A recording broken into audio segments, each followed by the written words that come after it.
Puis là, il va en avoir pour tous les goûts bientôt à la télé québécoise parce que vous allez diffuser en fait le spectacle que vous avez fait avec l'orchestre symphonique. Ça devait être une expérience particulière. Juste m'en parler brièvement. Ah ouais, écoute, c'était un autre grand rêve qu'on a été en mesure d'accomplir puis de réussir. Écoute, c'est quelque chose qu'on pensait de faire depuis longtemps.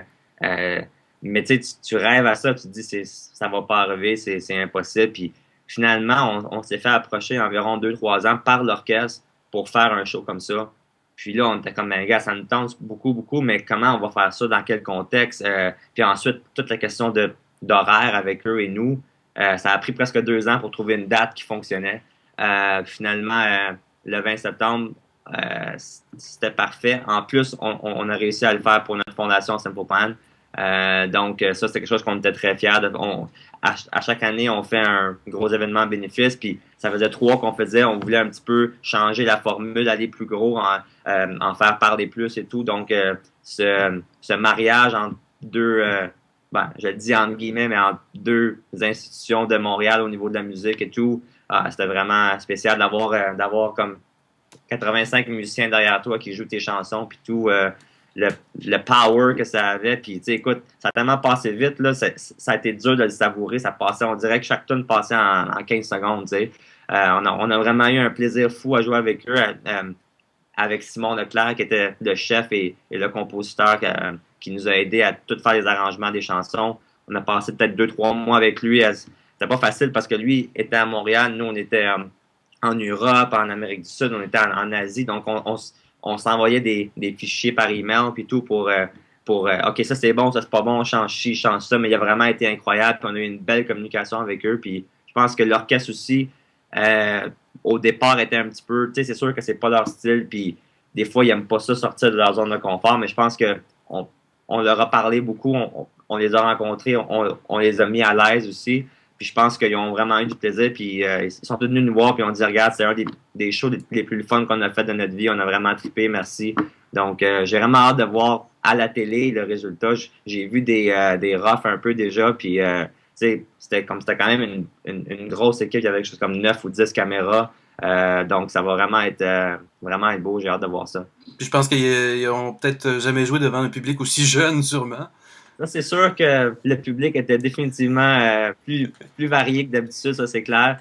C'était quand même assez drôle de voir nos fans mieux s'habiller un peu parce que c'était dans la nouvelle salle qui est magnifique. Puis pour nous, c'était un grand honneur de pouvoir jouer là-bas. On est le premier artiste pop à avoir joué dans cette salle-là.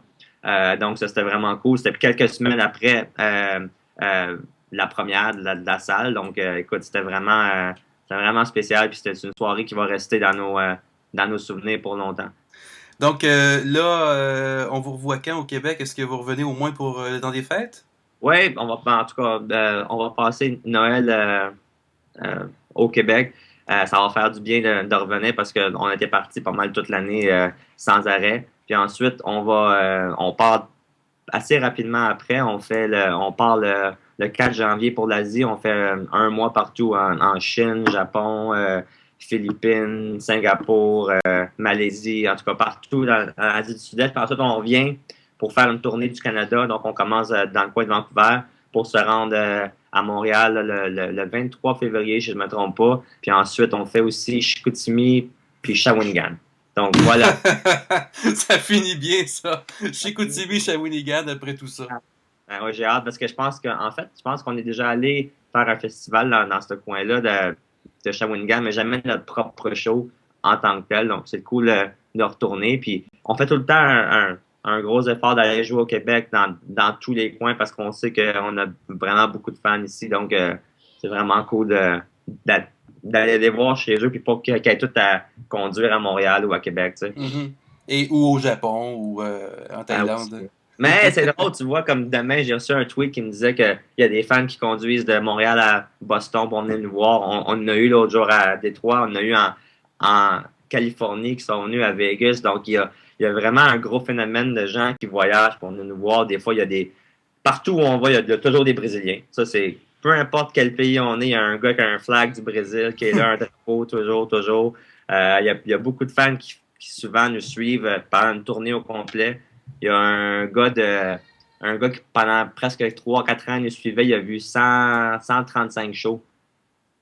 C'est quand même quelque chose. Quand même. Un avocat de 55 ans. Pour vrai? Ah ouais. Il venait de DC, de Maryland ou des choses comme ça, puis il nous a suivis pendant à peu près 3 4 ans partout. Il a fait toutes les dates d'Europe. Ça c'est quelque chose, là. C'est quand même un mois là, en train. Il nous a suivis au complet. Après ça, il est venu en Afrique du Sud, en Australie, partout. Là.